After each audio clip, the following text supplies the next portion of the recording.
Saya kasih kisah ya supaya lebih nyata, bukan di awang-awang. Takut kepada Allah, ngomong takut pada Allah di awang-awang. Seperti apa orang yang takut kepada Allah itu? Dulu di zaman Nabi ada seorang wanita khilaf, dia berzina. Dia bertaubat. Takut dia kepada Allah, makanya dia bertaubat atas kehilafannya itu. Sesudah dia berzina, ternyata dia hamil. Dia datang menemui Rasul. Nah, itu namanya kisah. Ya Rasul, hukumlah saya. Rasul tidak menghukumnya karena dia sedang hamil. Nanti saja kalau sudah melahirkan. Sesudah melahirkan dia balik lagi, hukumlah saya sudah melahirkan. Kata Nabi, ini bayi harus dikasih air susu ibu. Susukan dulu kira-kira 2 tahun. 2 tahun kemudian dia datang lagi, baru dihukum, dicambuk, lalu dia mati. Ini contoh, itu kisah. Jadi perlu punya banyak kisah. Saya membantu, saya bikin buku, ada 100 kisah seputar keluarga. Kalau ceramah soal keluarga, keluar kisahnya. Lagi ceramah pernikahan misalnya, akad nikah, atau kegiatan-kegiatan keluarga, atau kita memang sedang membicarakan masalah keluarga. Ada kisah tentang masjid, beginilah seharusnya memakmurkan masjid. Itu 135 kisah. Ada lagi 110 kisah seputar harta, cerita-cerita yang berkaitan dengan harta. Ada sahabat namanya Sa'ad bin Mu'az. Nabi berjumpa dengannya, Nabi jabatan tangan. Ketika jabatan tangan, Nabi merasa tangannya kasar. Kasar banget itu tangannya. Istilah kita apa itu? Kalau tangannya kasar banget? Hah?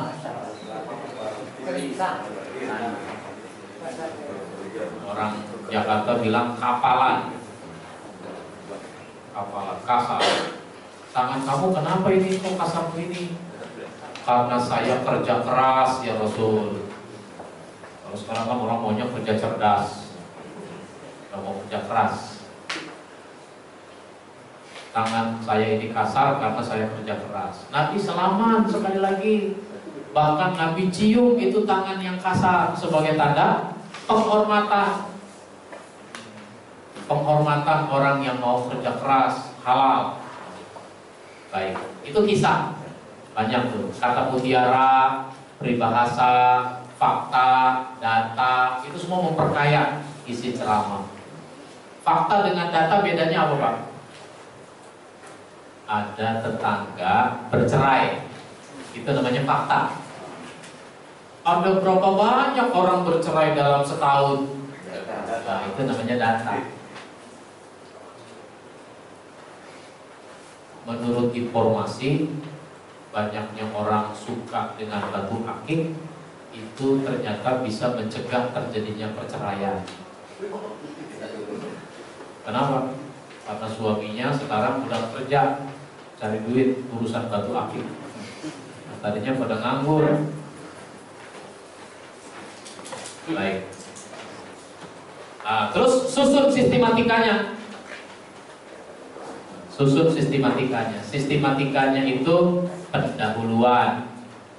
Ini Pak, pendahuluan. Pendahuluan itu ada hamdalah sampai amma ba'du. Bacanya mesti benar, bacanya mesti lancar, syukur-syukur hafal. Kalau udah hafal kan hati matanya ke sana tuh. Kalau hamdalahnya sudah hafal, matanya ke sana. Ini kan kadang-kadang hati semuanya dibaca tekstual. Jadi tidak menarik Pak khutbah kalau tekstual itu. Kalau Nabi khutbah itu nggak pakai teks Pak. Benar nggak? Ya Nabi nggak bisa baca pakai teks. Nah, kalau pakai teks cenderung tidak menarik. Dibaca dari ujung ke ujung sampai menyapa pendengar menyapa jamaah, itu kan ma'asyiral muslimin sidang Jumat rahimakum. Itu kan namanya menyapa pendengar kan? Mestinya waktu bilang sidang Jumat yang dimuliakan Allah, nah, mestinya dia matanya ke sana tuh. Ya coba juga sih waktu ma'asyiral muslimin sidang Jumat yang dimuliakan Allah Subhanahu wa taala. Balik lagi ke teks. Sampai di mana tadi ini? Kehilangan jejak. Lama nyari-nyari sampai di mana tadi? Baik. Jadi hamdalah, pengantar masalah. Pengantar masalah. Jadi kalau kita khutbah itu 3 menit pertama udah sampai ke masalah yang mau kita bahas. Sidang Jumat yang dimuliakan Allah, setiap kita pasti ingin masuk ke dalam surga. Kalau kita ingin masuk ke dalam surga, ada syarat yang harus kita penuhi. Pada kesempatan khutbah yang singkat ini, ada 4 syarat untuk bisa masuk surga yang akan kita bahas. Nah, ini pengantar masalah. Terus pembahasan, dibahas poin-poin 4 masalah itu. 4 syarat masuk surga dibahas, penutup, kesimpulan, syarat. Itu namanya sistematika. Jadi ada pendahuluan, pembahasan, penutup. Terus jaga kondisi fisik, siapkan kondisi fisik. Ya kalau sunnahnya kan Jumatan mandi dulu yang seger, pakai pakaian yang terbaik, pakai minyak wangi, jadi seger itu. Di masjid-masjid kita ini nggak ada minyak wangi. Boleh juga pengurus masjid menyediakan minyak wangi. Ada nggak? Di Jakarta kasih minyak wangi kalau lagi maulid, baca barzanji pada diri kasih minyak wangi. Segitu doang. Semuanya. Iya. Saya pernah ke Paris, Prancis. Itu mau sholat maghrib. Waktu itu mau sholat maghrib di sebuah masjid yang cukup besar.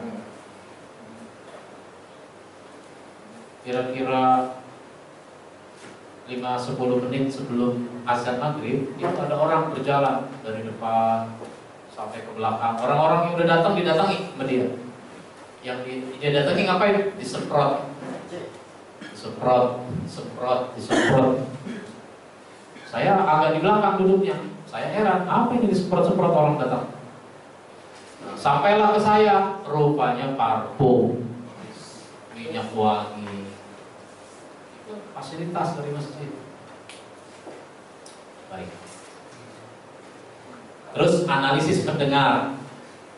Kalau kita mau khutbah, kita analisa dulu jamaahnya. Kalau mau ceramah begitu juga, kadang-kadang nggak cocok. Wah, ini masjid rupanya masjid komplek pensiunan, orangnya tua semua jamaahnya. Ada, kalau di Jakarta tuh ada masjid komplek pensiunan, tua semua orang. Gak ada anak muda, apalagi remaja. Nanti materi disesuaikan. Begitu Pak. Mau nanya dulu boleh? Baik.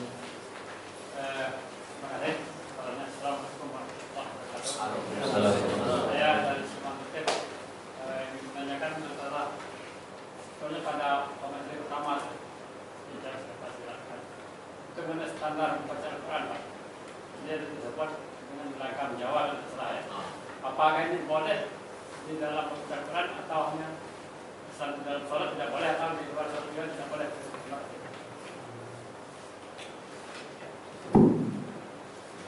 Baik, terima kasih.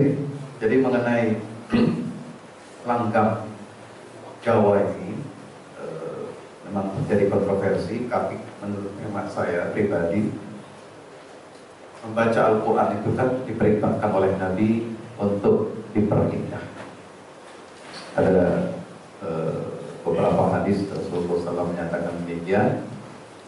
Misalnya hadis mengatakan zayyinul Quran bi aswatikum, perindahlah bacaan Quran dengan suara-suara kalian.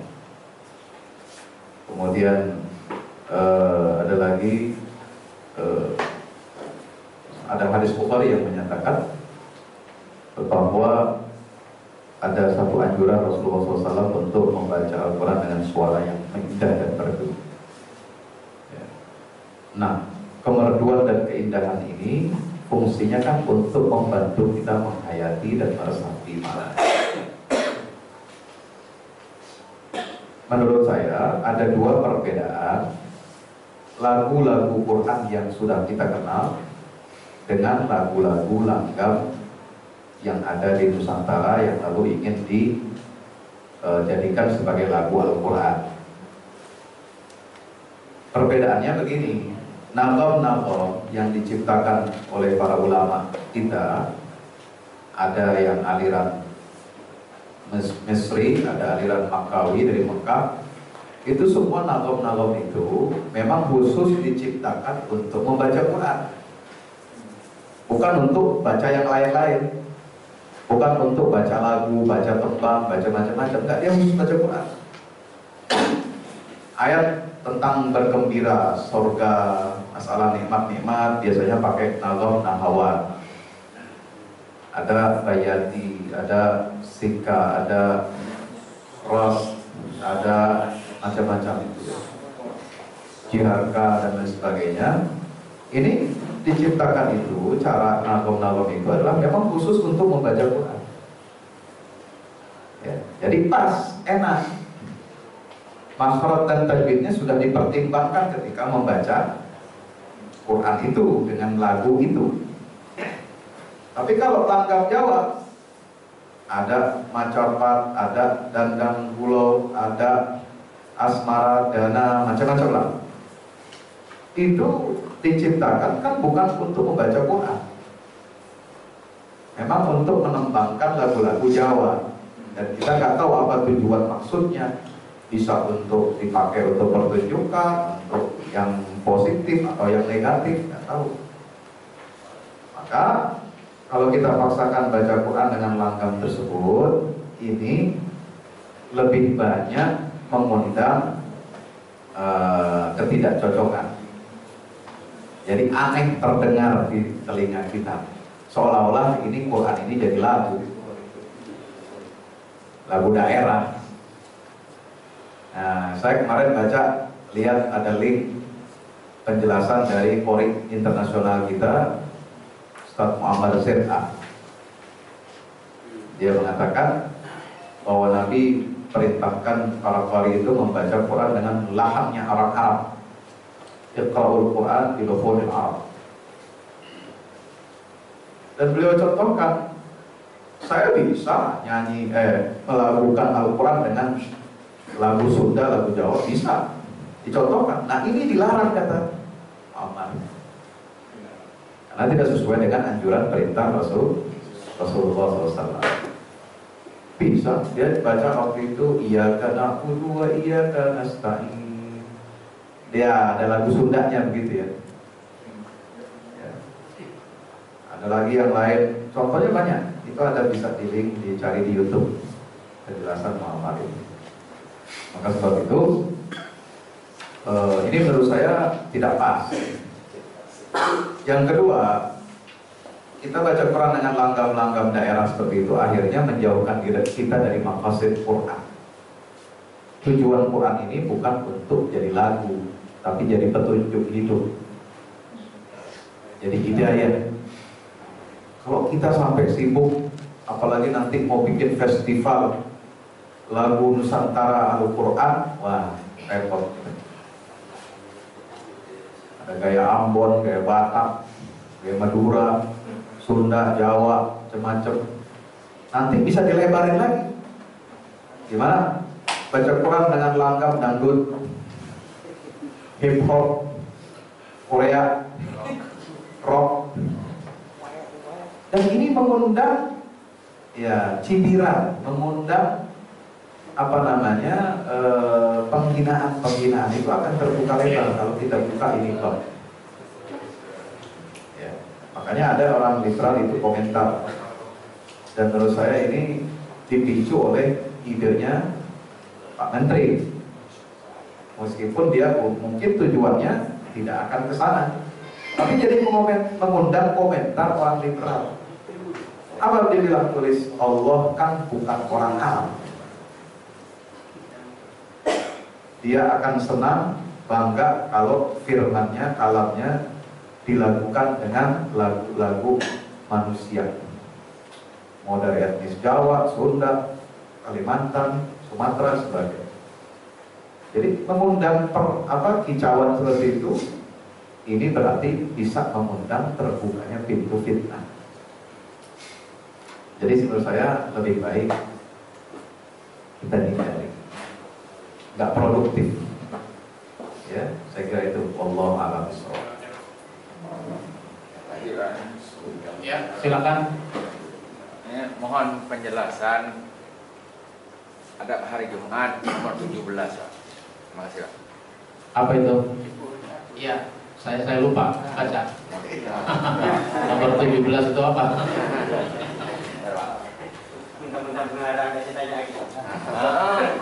Kenapa pengarangan mungkin? Iya. Boleh tidak sholat Jumat pada hari raya? Oh, Terima kasih, Pak. ya. Kalau hari raya jatuh pada hari Jumat, itu sifatnya bagi orang yang tidak mau Jumatan, boleh saja tidak Jumatan. Tapi Rasul tetap mengadakan Jumatan. Kata Rasul kan hadis. Mungkin ada orang mau pulang kampung, ada orang mau bepergian, itu urusan dia. Jadi boleh tidak Jumatan, karena hari Jumat itu juga hari raya. Dulu kan sahabat ada yang rumahnya jauh-jauh, sehingga mereka berkumpul untuk sholat Idul Fitri pagi. Kalau dia pulang dulu balik lagi, itu kelamaan, jauh, sehingga diberi rukhsah. Yang suka Jumatan, Jumatanlah. Maksudnya yang mau Jumatan silakan, yang enggak juga nggak apa-apa, karena sudah sama-sama hari raya. Masjid tetap harus mengadakan Jumatan. Jangan sampai nanti di hari raya yang jatuh pada hari Jumat, orang datang Jumatan, kok nggak ada, ini masih tutup. Nggak begitu juga. Begitu maksudnya, Pak. Ya, ada lagi? Ya, silakan. Yang pertama,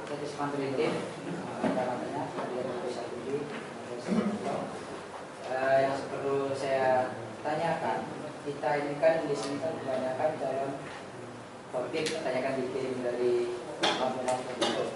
Ya. Ketika kendalanya kita itu menurut kita belum pantas, belum layak, tapi oleh pihak-pihak masjid atau kampung itu kita itu katanya sudah layak dan pantas jadi khotib. Itu yang pertama. Yang kedua itu saya sering mendengar itu katanya kalau khotib itu datang sebelum makmum datang itu udah tutup buku katanya, kita nggak dapat upah lagi. Baik. Itu ya. Kalau kita dianggap belum, kalau kita merasa belum pantas, kita berusaha memantaskan diri. Ya, apalagi masyarakat menganggap kita ini pantas, tapi kitanya merasa belum pantas. Ya kalau begitu kita pantaskan diri. Memantaskan diri itu bukan hanya dalam bentuk penampilan fisik. Berhubung saya sudah diharapkan menjadi khatib, maka saya selalu pakai peci putih, saya selalu pakai sorban, saya selalu pakai sarung. Bukan itunya, tapi itu tadi, kepribadiannya soleh, wawasannya selalu ditambah luas, kemampuan pun banyak, ditingkatkan, makanya dipelajari, sehingga acara kita ini tidak hanya mendengarkan ceramah, tapi besok Bapak juga diprogram untuk praktek. Nanti kita nilai, kita beri masukan-masukan, udah pantas atau belum gitu. Begitu Pak.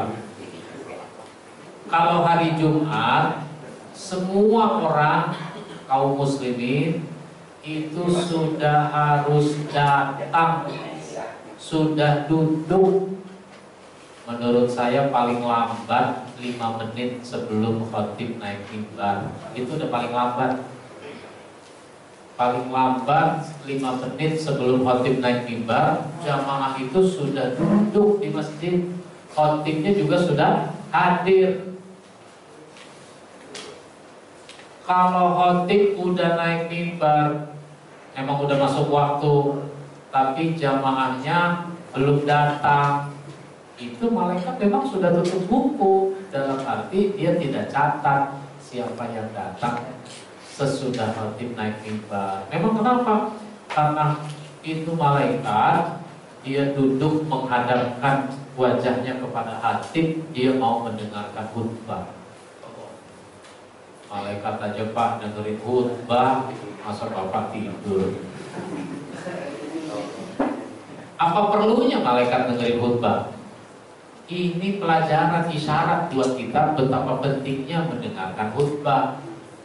Karena betapa pentingnya mendengarkan khutbah, betapa pentingnya menyampaikan khutbah dengan baik. Jangan sampai orang mau mendengar khutbahnya tidak baik. Begitu. Jadi khatibnya harus menyiapkan khutbah dengan baik, jamaahnya siap mendengarkan khutbah dengan baik. Nah kalau datang jamaah itu baru datang 5 menit sebelum khatib naik mimbar, itu catatan pahalanya seperti orang berkurban dengan telur. Telur ayam masih mending, telur cecak lagi. Yang bagus itu jam 11 sudah datang. Yang datang jam 11 duduk saf paling depan, itu pahalanya seperti orang berkurban dengan unta. Kalau datang jam setengah 12, jam 11.15, jam 11.20, itu kayak orang berkurban dengan sapi.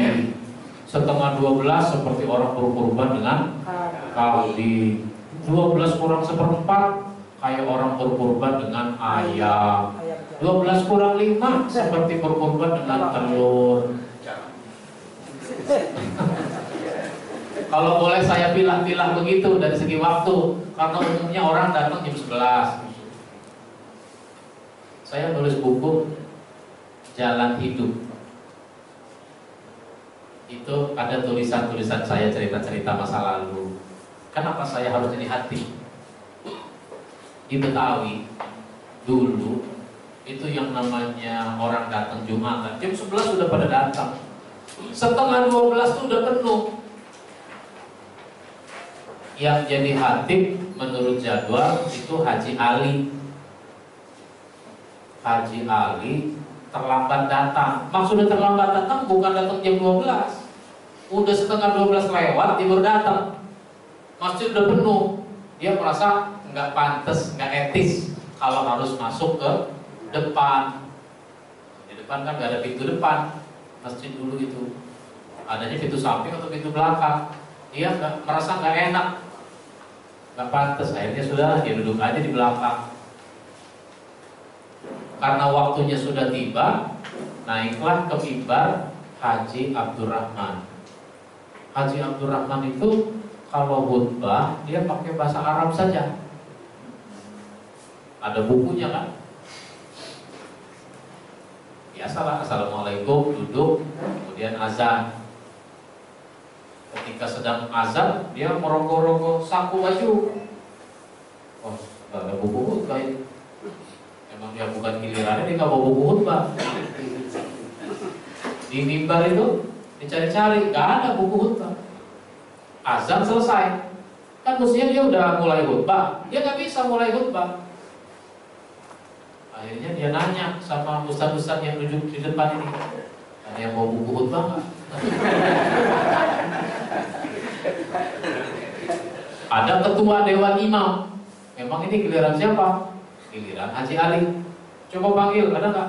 Dipanggil, Haji Ali ada nggak? Jawab dia, ada. Kasih jalan suruh masuk. Akhirnya masuk. Haji Abdurrahman turun. Itu masa kecil saya, kelas 3 atau kelas 4 ibtidaiyah. Masa sih khutbah nggak ada bukunya, nggak bisa.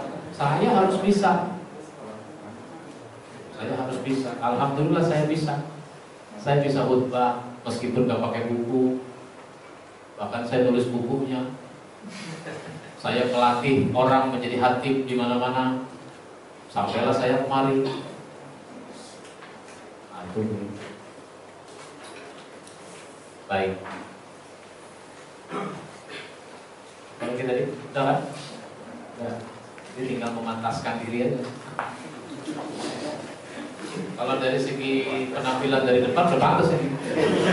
Gak tahu kalau dari samping. Ya. Ini udah jam 10 sampai jam berapa? Nggak tahu.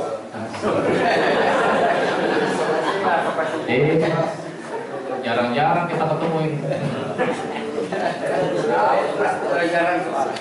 Ada lagi mau nanya? Ya.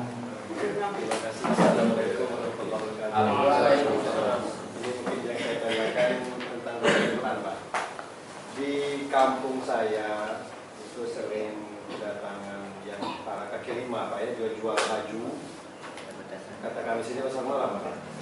Pedagang itu selalu diikuti yang ngaji di pinggir jalan dengan tangan mendadak. Sementara waktu maghrib dia ada maghrib, karena kita tahu waktu isya ada isya, tapi dia mendadak dengan apa? Ngaji yang bagus, nada yang bagus, ya kan? Mungkin maghribnya mungkin bagus lah. Cuma yang masalahnya masyarakat selalu bilang saya supaya ditegur jangan lagi, tapi saya takut apa berdosa Pak kalau negurnya Pak. Supaya jangan gitu lagi, itu aja Pak. Mengemis pakai kata. Iya, ini fenomena ini di Indonesia agak jarang saya lihat. Gak tahu kalau di kampung ini, di daerah ini. Tapi kalau dulu saya di Mesir, itu memang ada. Dia biasa di terowongan atau tempat pejalan kaki, di bawah ada tunnel gitu ya. Dia baca Quran di situ. Kita nggak tahu tujuannya apa, tapi memang kelihatan dia orang yang tidak punya. Biasanya juga ini kebanyakan yang begitu adalah orang yang, mohon maaf, tunanetra. Ya, sambil memang suaranya merdu. Nah, tentu kita mesti apresiasi.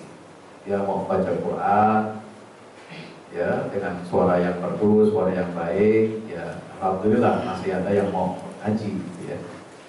Nah, tapi apakah kemudian itu bisa dijadikan sebagai mata pencarian atau nafkah? Ya, kalau dia masih sehat, segar bugar, ya, tangannya utuh, kakinya utuh, matanya utuh, kan bisa bekerja. Alangkah lebih baiknya ya dia dikasihkan pekerjaan yang layak. Kecuali barangkali dalam beberapa kasus tertentu, misalnya dia cacat fisik juga tunanetra. Nah, ini barangkali masih ada batas toleransi. Nah, tetapi untuk mengingatkan dia bahwa ini sudah waktunya sholat, apalagi sholat Jumat, maka dia harus berhenti dong. Ya kan? Kan idza nudiya lis-sholati fi yaumil jum'ati fas'au ila dzikrillah wa dzarul bait. Mesti tinggalkan semua aktivitas, hatta jual beli, apalagi baca Quran. Nah, yang seperti ini kita mengingatkan dalam rangka amar ma'ruf nahi munkar. Gak apa-apa kalau kita sampaikan dengan bijak, dengan baik, dengan sopan santun, ya. Saya kira itu. Jadi kita juga harus mengingatkannya dengan cara yang baik, mengingatkan supaya tidak tersinggung, ya, atau dia nanti marah dan sebagainya. Jadi kita bisa mesti pilah ya, mana ini orang yang bisa mencari atau pencarian dengan itu, atau apakah dia memang kekurangan fisiknya menghalangi dia untuk mencari nafkah selain keahliannya, kemampuannya dalam membaca Al-Quran. Saya kira Allah a'lam. Kalau orang itu bisa baca Quran dengan baik, kan berarti dia hafal tuh Pak. Itu solusinya bikin rumah tahfiz. Dia yang jadi guru untuk menghafal Al-Quran, karena dia udah hafal kan. Tinggal dicek aja hafalannya berapa banyak tuh. Dicek dulu. Jangan sampai dia menggunakan kemampuan baca Qurannya untuk mengemis di pinggir jalan, apalagi sampai ke sholat. Jelas jadi nggak benar. Itu tinggal diarahkan. Oh, karena dia baca Qurannya bagus, kalau begitu kalau di rumah ada acara, boleh juga dia diminta baca Quran, kasihlah honor. Dia sih nggak minta honor, kalau dikasih dia terima. Bisa cara begitu juga. Baik, ada lagi? Ya, silakan. Assalamualaikum warahmatullahi wabarakatuh. Di sini ada Diri bos. Kuat dikit. Diri. Ini casing Pak. Sip. Ya. Hanya casing aja nih Pak. Saya minta kriteria membalik. Yang pertama memiliki kegiatan yang soleh. Yang kedua memiliki wawasan yang luas. Di dalamnya keislaman, wawasan kemasyarakatan, dan kebahasaan dan kekinian dan lain-lain. Yang saya ingin yang ditanyakan yang kedua Pak, memiliki wawasan yang luas, yaitu keislaman, kemasyarakatan, kebahasaan dan kekinian. Ya. Kami ini kan termasuk orang awam, pemula tentang masalah dakwah. Ya. Termasuk saya juga mempunyai jalan yang kurang berdosa, dikatakan demikian. Karena segala sesuatu yang disampaikan oleh kita, yang diinginkan oleh dakwah itu sendiri, setiap ucapan itu adalah sesuai dengan yang dilakukan dalam kehidupan sehari-hari. Jadi yang kami inginkan pada Bapak, berikan kiat-kiat kepada kami yang pemula ini tentang masalah dakwah ini untuk diri kami sendiri untuk ke depannya. Itu yang ingin saya sampaikan. Ya. Yang pertama, setiap kita itu berarti bukan cuma Bapak, saya juga. Setiap kita harus terus memperbaiki diri kita agar semakin soleh. Agar semakin soleh. Mana-mana yang kurang baik untuk kita lakukan, mana-mana yang tidak baik kita lakukan, itu saatnya kita meninggalkannya. Itu saatnya kita tinggalkan. Yang tidak baik, kalau saya melakukan sesuatu yang tidak baik, tapi saya lakukan juga dengan cara sembunyi-sembunyi, biar supaya anak saya nggak tahu, biar supaya istri saya nggak tahu, biar supaya cucu nggak tahu, itu kan berarti nggak baik kan? Itu bukan yang melakukan sembunyi-sembunyi, tapi tinggalkan. Jadi perbaiki diri terus, karena kesalehan itu awal dari segala langkah di dalam dakwah. Karena dakwah itu mau mengubah orang biar supaya jadi soleh. Lalu kenapa kita nggak soleh? Itu satu. Yang kedua, wawasan itu kan berarti harus selalu kita tambah, kita perluas. Kalau kita awam dalam soal apa, kita awam. Oh, saya nggak tahu soal akidah, pelajari akidah. Saya nggak tahu soal fikih, pelajari fikih. Satu-satu. Apa yang belum kita pahami, pelajari biar supaya jadi paham. Makanya belajar itu harus jelas, satu persoalan kita pahami. Lalu kita berpikir lagi tentang apa yang belum kita pahami, sampai nanti kita berubah dari orang awam menjadi orang paham. Dulu dalam soal waris saya awam, sekarang saya paham. Dulu dalam soal akhlak saya awam, sekarang saya paham. Begitu, satu-satu selesaikan. Disitulah perlunya referensi, perlunya bahan bacaan, perlunya buku. Maka kalau kita punya dana, kita berusaha untuk membeli buku. Gak boleh lagi kita tuh mau jadi pembina umat itu malas membaca, gak mau belajar. Misalnya begini Pak, Bapak dengerin ceramah di radio, melihat di televisi ada ustadz ceramah, materinya bagus nih, ada hadis yang disampaikan. Cuma Bapak langsung hafal gak tuh hadis? Enggak. Mesti kita cari tuh hadis. Berarti kita harus punya buku hadis. Beli buku hadis. Tafsir. Oh, saya harus paham tafsir. Kalau begitu saya harus beli buku tafsir. Wah, gak bisa baca kitab bahasa Arab. Ya udah banyak yang diterjemahkan. Tafsir banyak. Mau tafsir apa?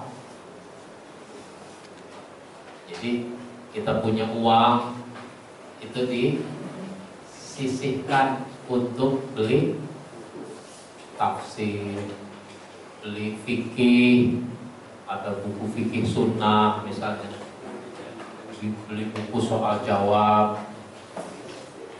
Perpustakaan masjid di situ penting untuk kita hidupkan. Perpustakaan masjid, dana masjid pakai buat perpustakaan. Nah ini DMI bikin program pelatihan pengurus masjid, pelatihan pengurus masjid. Apa saja itu, bagaimana mengurus masjid? Saya biasa melakukan itu di berbagai daerah. Ada bukunya, tinggal dibaca. Tapi kadang-kadang dijelaskan lebih bagus. Selain ada bukunya, ada penjelasannya.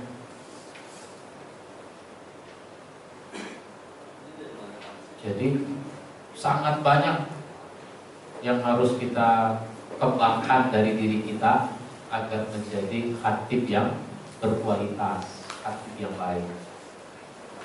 Saya kira begitu Pak. Nah, pelatihan seperti ini mungkin belum cukup. Belum cukup. Kalau saya di Jakarta bikin dalam bentuk kursus 4 bulan, belajar seminggu sekali, praktek.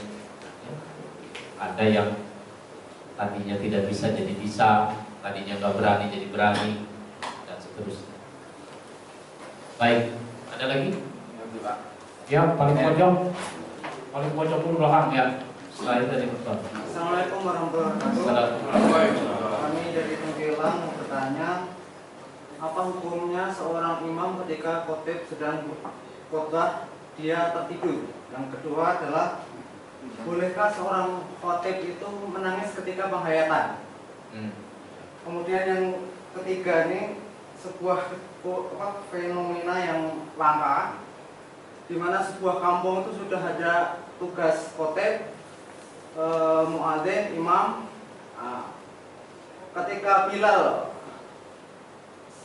mau memberikan tongkat, ada orang nyelonong. Nyelonong langsung jadi khotib. Kami kira itu seorang ustadz yang mumpuni. Tahu-tahu emang khotibnya kemana? Kok ada orang nyelonong? Tidur. Bukan tuh, kan khotib kan di belakang, tuh tahu-tahu sudah berdiri kan, dekat di orang Bilal itu langsung nyelonong.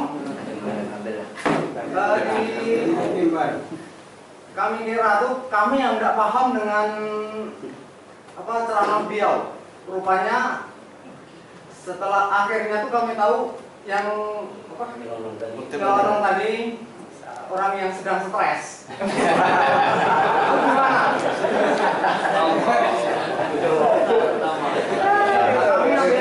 Kami ngambil inisiatif langsung iqomah sholat zuhur berjamaah. Jadi bagaimana kesimpulan Ustaz? Baik.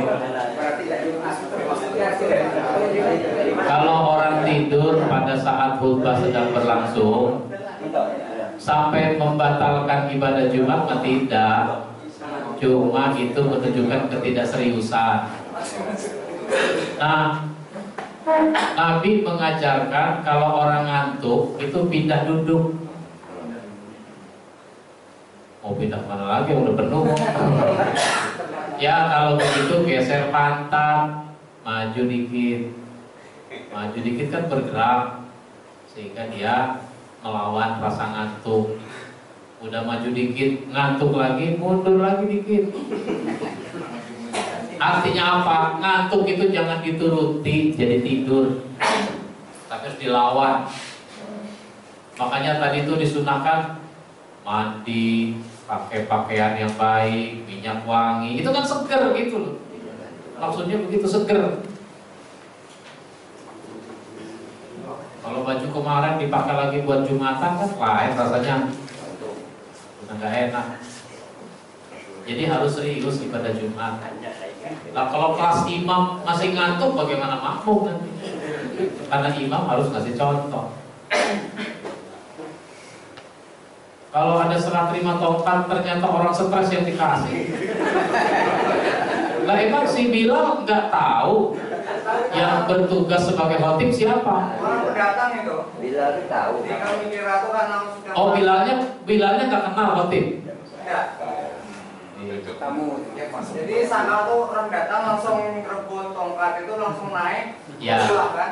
Jadi kalau udah tahu bahwa itu orang stres, ya harus ada diambil alih. Yang seharusnya menjadi khatib yang naik. Yang terjadwal sebagai khatib yang naik. Gitu. Jadi bukannya sholat zuhur, tapi orang itu diturunkan dari mimbar, khatib yang semestinya yang naik. Jangan mikirin tongkat, biar dia bawa tuh tongkat. Khutbah itu nggak mesti pakai tongkat, boleh pakai tongkat. Begitu Pak. Masa sholat zuhur, padahal khatibnya ada. Begitu ya? Hukum apa ya? Jumat Ya, ya. ini dulu nih, tengah. Ya. Assalamualaikum warahmatullahi wabarakatuh. Waalaikumsalam. Tadi Bapak sudah ngomong masalah waris Pak ya. Saya ini punya masalah problem waris Pak. Saya mohon maaf nih, jangan tanya masalah waris, karena ini lagi masalah khutbah. Nanti keluar forum. Ya, kalau soal waris. Baik, silakan. Saya dari tempat titip menanyakan, kalau di dalam hadis Nabi kan orang yang khotib sekaligus menjadi imam. Ya. Mulai-mulai yang terjadi terkadang dia imam tetapi bukan khotib, atau Ya. dia khotib tapi nanti tidak menjadi imam. Gitu. Ya. Nah, gimana kejadian-kejadian seperti itu? Ya, memang itu bagian dari perbedaan pendapat. Ada yang mengatakan bahwa khatib itu harus imam, imam itu khatib. Karena memang Rasul dulu begitu, Rasul khatib, Rasul imam. Iza qulta li sahibika ansit wal imamu yaktubu faqad lagauta. Apabila kamu katakan kepada temanmu diamlah padahal imam sedang berkhutbah, kalimat wal imamu yaktubu, imam sedang berkhutbah, itu dipahami ya imam itu khatib, khatib itu ya imam. Persoalan lain kalau di Jakarta ya, kalau di Jakarta khatib itu diundang dari mana-mana. Sedangkan yang lebih berhak menjadi imam orang setempat. Orang setempat yang lebih afdal jadi imam. Saya kalau ke masjid Bapak mampir, meskipun saya ustadz misalnya, ya yang jadi imam sholat di situ ya imam di situ. Saya tidak boleh nyelonong hanya gara-gara saya ustadz nih, nggak boleh nyelonong begitu. Kecuali saya dipersilahkan. Wah, ada tuh ustadz imam, silakan Pak. Gitu. Ya baru. Jangan nyelonong. Menurut saya, nanti Ustaz Fahmi menambahkan. Menurut saya yang lebih baik dia khatib, dia imam. Tapi ada lagi mengatakan dia kalau khutbah bagus, tapi kalau jadi khatib bacaannya kalau jadi imam bacaannya kurang bagus. Ya dia nggak memenuhi syarat jadi khatib. Karena syarat khatib masuk syarat imam. Gitu. Yang jadi khatib harus syaratnya terpenuhi jadi imam. Di antaranya bacaannya bagus.